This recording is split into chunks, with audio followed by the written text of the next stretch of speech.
Welcome back to another episode of We Don't Know What to Watch, the podcast where two guys watch random movies thanks to the almighty algorithm and talk about them. And wish me is the crazy, the potentially evil, the Dr. Gonzo to my Raoul Duke, Kyle Mulford, and I'm Noah Saturn. How you doing, Kyle? I'm too high to tell you.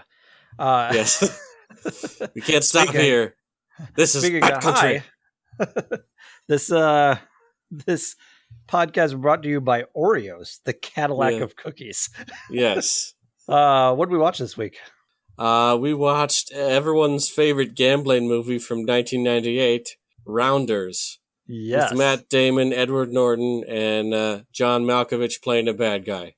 And Martin Landau. And Martin Landau, of all people. And speaking of John Malkovich playing a bad guy, and speaking of Oreos, John Malkovich munches on the scenery in this movie more than he munches on those Oreos. And he eats a lot of Oreos in this movie.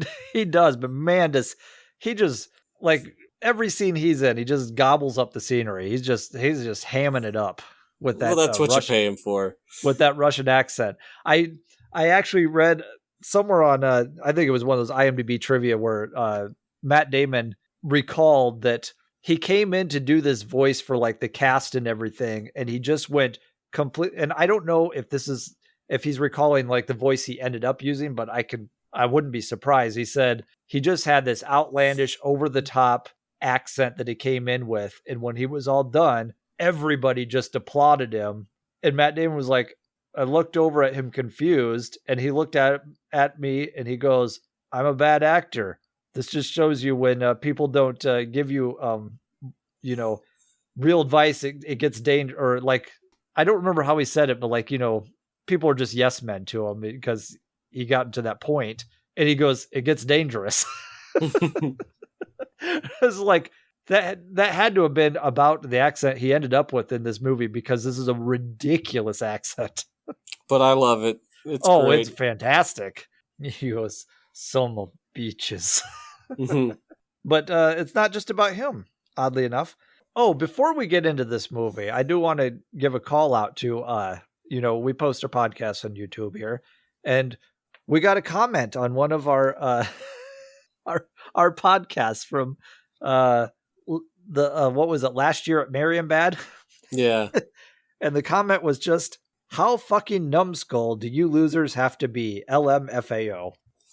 I just want to say to this person, thanks for stopping by and commenting on our channel. We are numbskulls, and we take pride in our numbskullery. That was just another view for our channel and another comment. So hey, you can good comment or bad comment. It helps us with the algorithm. Right? So get in a fight in the comments. So thanks for commenting. Mm-hmm. And all the rest of you out there, go ahead and leave a comment. Exactly. I don't care. I'll read your not so great comments on the air, because this is just a hobby and this is fun. Mm-hmm. Exactly. Back to the movie though. What's your snowball pitch, if you will? What if it was like a cool law student is also a professional gambler, and he's obsessed with Texas Hold'em and poker in all of its forms? Oh, there you go. Yep. It's kind of the underground poker scene, and may or may not be legal. And the term rounders is just someone who makes his rounds going from city to city and underground clubs to just kind of finding poker games everywhere, and kind of makes a little bit of a living off of just going to all these poker tournaments and underground poker games. So, Matt Damon plays a law student, like you said. He's got a girlfriend played by Gretchen Mol. It opens up with him taking a bunch of money out of different hiding places in his apartment, and he goes and gets 3 stacks of high society, which is three stacks of $10,000, apparently. That's another thing I liked about this movie, was some of the lingo. They just have like their own language with all this underground poker stuff, which was kind of fun. But he goes and he loses to Teddy KGB, the owner of this club, and that was his life savings, $30,000. And so his girlfriend is like, "You need to quit or I'm leaving you." Yeah, so then he's got his friend who's been sort of a long-time gambler, played by John Turturro. Yeah, and he kind of gave him the same spiel. He's like, "Why did you go in with?"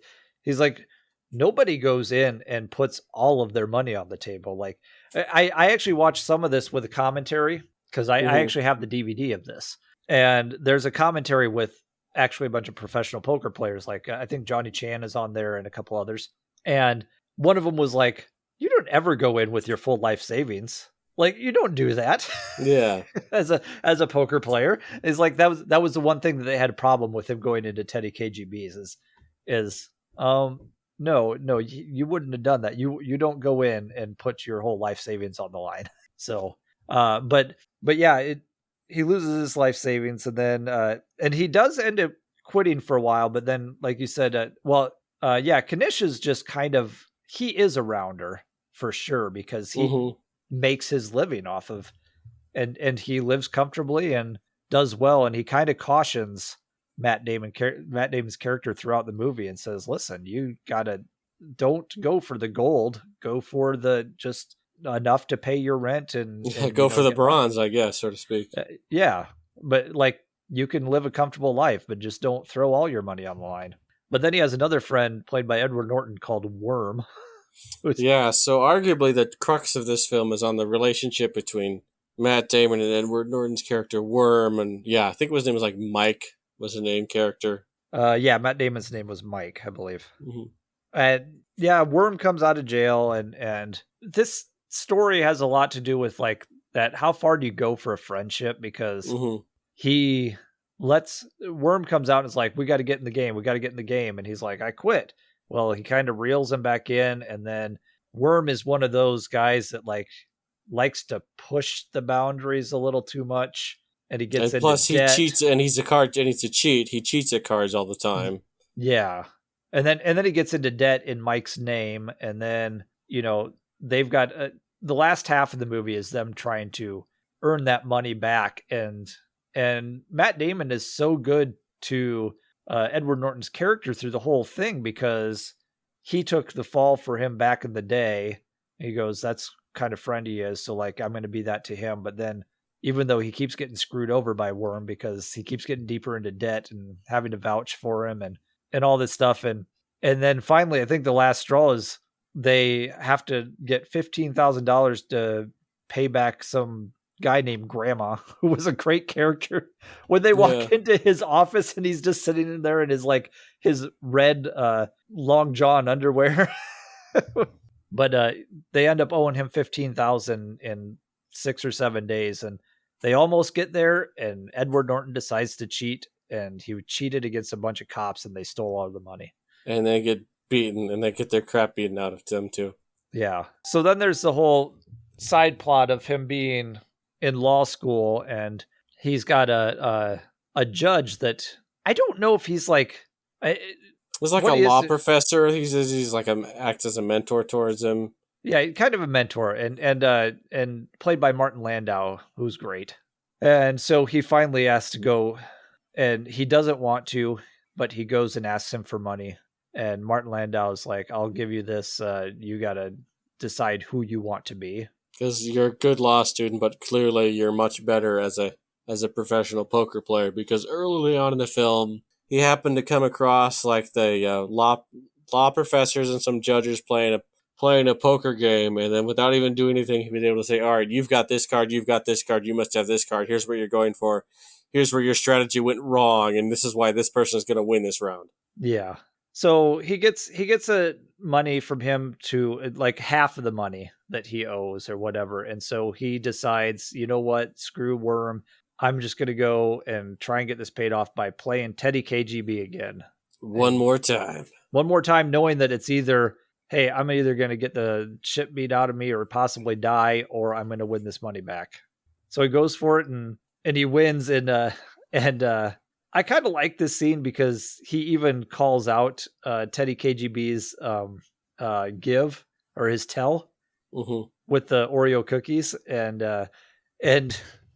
then he gets all pissed off and throws his Oreos at the wall, and and then he wins his money back, and then enough to pay off Teddy KGB and pay off all the debt, but KGB goads him back into playing for the rest of it. and trying to get more, and he does, and then you know, not it's not a spoiler to know that he gets it in the end because he Hmm. wins. But I really liked that scene though, that little showdown between them. Yeah, it was a great finale. Yeah, and I don't I don't think that this movie has a lot. It's not real story driven. I think it runs on the merits of the actors. Hmm. And Teddy KGB, John Malkovich is just fun to watch and listen to. And I like I like the relationship between Matt Damon and Edward Norton in this. Yeah, they work very well together, and I feel like the movie could have fallen flat if they had lesser actors in those parts. Yeah, I agree, and I think um that's one of the strong suits of this film. Hmm. I get it, strong suit. Uh-huh, yeah. I wish that was on purpose. Hmm. Um, I don't think this played real well when it first came out, but I remember in the early 2000s, because I was just the tail end of college and going, and beyond, and I remember that Texas Hold'em started becoming really popular in the early 2000s, and I think Especially this online. yeah, and I think that this movie started picking up momentum after it was on video then, because it was just a couple years after this movie came out that there was a real boom for Texas Hold'em. Hmm. Because I mean, I even played a few times. And I don't even know how to play poker, Nice. so it was a huge deal, like in the early 2000s. So, uh, and I think a lot of people who like to play poker really love this film. So I also think gives a good look at kind of the underground poker scene, which you don't, your Joe Schmo is not going to know much about Hmm. that. But that's yeah, I guess there's not a lot of real big scenes to talk about I because it's guess. Well, just the performances. I've got an interesting reading of this film. So I thought, kind of thinking of this through the lens of this is almost like a movie about addiction Yeah. because he's hiding money from his spouse. It's clearly interrupting his life as a law student and his work. So this is a man like an addict who then quits a while, but then he keeps getting sent back in, and then he has a friend who's a bad influence. So then by the end of the film, I guess he's kind of fully giving in to his addiction. It doesn't quite work because in this case there is no recovery. He's just going to keep going. I guess it would be different. I guess it would have been more about the horrors of addiction if he would have lost at the very end. Yeah, and I that leads into one of the things that don't I don't necessarily not like about this film, but like doesn't work for me is that I don't think that this film knows what it wants to say about it. Yeah, it'd Because be like like you said, if it's about addiction, then we should have seen him lose at the end because otherwise it's like, oh, but hey, if you're good at this thing, then keep on doing it. if You you're know? good at it, at being an alcoholic, go ahead. Yeah, exactly. Because he goes off, he ends up winning, paying off all the debts, and then going off to Vegas to play in the World Series of Poker. But they're also saying like, oh, this isn't a problem because he's actually a good poker player. So like, they're kind of trying to tell you that poker is not gambling if you are good, and Yeah, so I'm like, so is it, because there is that feel of an addiction movie, like you said, with some of the scenes, like hiding the money and hiding it from your wife or your girlfriend and all this stuff. But and then lying to also, his girlfriend, being late to events because he was out all night. yeah. But then there's also the whole thing about, oh, but it's not really a problem if you're good at it. So yeah, I don't know if it has a real like message in here about which like what it's kind of a mixed message. Hmm. So I think that's one of its downfalls is that it doesn't know what it wants to say about the thing about gambling with poker. Hmm. And I do like though that he kind of just drops the friend. Like Worm after that last getting beat up is just like, we're done. Like you don't even Like, really see I'll Worm pay again. off your debts, but then never speak to me again. Yeah. And I thought that was an interesting thing to do because I think that was a good thing, is it showed him that he can walk away from a toxic relationship No, absolutely, there. Worm is terrible. Yeah, he was an awful character, but he worked But as fun that to character. watch. Fun to watch. And this was only Edward Norton's fourth movie. His first movie was Primal Fear, which he was great in. So like he already showed he was a great actor with that. And then shortly after this movie, one of my favorite movies, American History X. So he really went out the gates swinging with his acting. And then this was right before Fight Club too. Yeah, because that was 99, right? Yeah. Yeah. I always forget like a 7 and Fight Club. I always forget I get those switched in my mind because I think 7 was 95 and then Fight Club was 99. The two David Fincher Brad Pitt movies. Yes. Yeah, so I did like Kanish. He was kind of the moral, conscience of the film. I guess less moral conscience. I'd argue voice of reason. Voice of reason. That would be a better way to put it. Yeah, because not really moral because, I mean, they are out gambling and stuff and all this stuff, but yeah, voice of reason. Just in the back of Matt Damon's mind and kind of constantly there to kind of go, hey, don't do this. Even though Matt Damon, and that's the thing, is like Matt Damon he never listens like very well. And then he goes back asking for advice, but then he doesn't listen again. Yeah. And I liked that at the end, Kanish is like, I'm not giving you money. You weren't listening to my advice. You moron. You ever listen to me at all? I was like, why am I even here? Except to just be cool because I'm John Turturro. So, yeah. Are there any other scenes you can think of that you want to talk about? One thing I like was like talked about how on the weekends, what all the professional gamblers would do is like they'd go sit at tables in the casinos and then just take money from tourists. Oh yeah, that was kind of interesting. I was like, I bet they probably do that. That's kind of I mean, it makes perfect sense. Yeah, you think it's kind of shitty, but it's like, well, no, you're the one playing gambling. They're not cheating. They're taking your money legitimately. They're just better than you. So, well, and the fact that they went to a Trump casino, I thought that was funny. Oh, the other thing that I saw is that in 1998, Matt Damon and Norton went to the World Series of Poker and played in it. That's cool. And Matt Damon actually, it was in the first couple of days, but he got knocked out by Doyle Brunson, who is that's actually a name I've heard before. He's a professional poker player. But Damon had pocket kings and went all in, and Brunson ended up with pocket aces. Like the odds of that, just because I don't think Matt Damon played it wrong because he had pocket kings, but didn't know that Brunson was sitting on those pocket aces. But I thought that was interesting because Damon goes, yeah, I was watching little interview clips and stuff. He goes, he admits he's not like great at poker, but he goes after doing this movie and learning all this stuff, he goes, I'm the best poker player in my poker groups now. Nice. So I think he learned a little bit. Another note is that Edward Norton actually ad-libbed most of his lines, I think. Yeah, from what I understand, that's what he would do a lot. Especially when he's pretty involved with like story process. And I wonder if that's one of the reasons some people don't like working with him, because he's a little full of himself. Because listening to him, like I watched some of the commentary with him on it too. And he was talking with like the director and the writer and going, a lot of people try and do this, but like, you don't do it unless you're good at it. Basically saying, I'm good at this. It's just like, and he is, but like just that cocky attitude, like, yeah, it is kind of a bit much, but he was great in this role. So like, and he is a great actor. So, I mean, it does work for him. But he did go on to say in the commentary, though, he goes, you can't ad lib well without a well written script to begin with. So he did give the writers the credit of like, no, you still need a good script. Otherwise, there's nothing. A good scripted or a good character. Otherwise, it's just sketch comedy. Yeah, exactly. So, and he really did play this character. Like he did a good job with this character.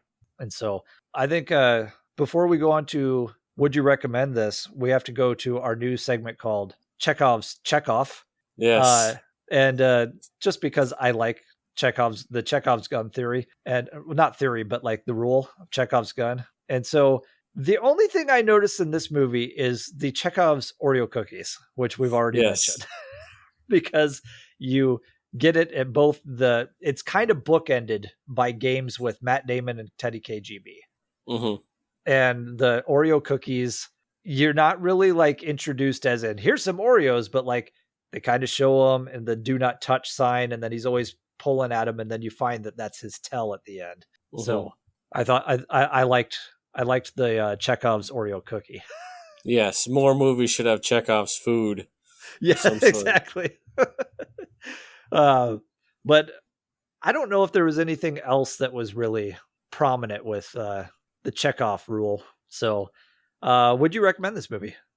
Yeah, I think if you like gambling movies, because I'm not much of a gambler myself, but I find gambling as a subject fascinating, and I like gambling movies. I think I'd definitely recommend this one. I am also going to recommend this one. I actually, like I said, I was watching commentaries and stuff because I didn't have to stream this one because I already own this movie. I just like the performances. I liked this one when it came out, and like you said, it's an interesting look at at the world of Texas Hold'em in a different world than you're used to. Like most people that are going to listen to this would be like, people that did like us, where it's like, oh, you got a college game going or something, Hmm. or just like your poker buddies night. But this was like a different look at the world of gambling and poker, and I found it interesting. And again, it really works off of the actors brought this. Definitely all about the performances. So, what would you put as a double feature since we both like this film? I would double feature this with Mississippi Grind I was with wondering. I thought about that one. Ryan Reynolds and Ben Mendelsohn. 'Cause that one's combines kind of this sort of gambling, but it's also more of a road movie about two guys kind of working together, going down, working their way south towards New Orleans to get into this legendary poker game. Yeah, that's a good choice, and it's it it's another one with the. I wouldn't even call it two friends or two buddies because they're two people that ran into each other, right? They like Hmm. meet each other in the movie. But yeah, that was a good movie, and I'm going to pair this with Molly's Game, written and directed, I believe, by Aaron Sorkin, because I think this would be a good match with this because you've got like backroom poker games from the perspective of the players with rounders, and then you've got kind of the backroom poker games from the perspective of the people who run them with Molly's Game. And it's an interesting double feature of seeing just from both perspectives how this world works. Hmm. So, and that one's actually based on a true story too about a bunch of poker games that like a lot of celebrities played in and stuff. So I guess that leads into our final segment here. What are we gonna watch next? What are we doing? 70 or better. Spin the wheel. Spin, spin, spin, spin.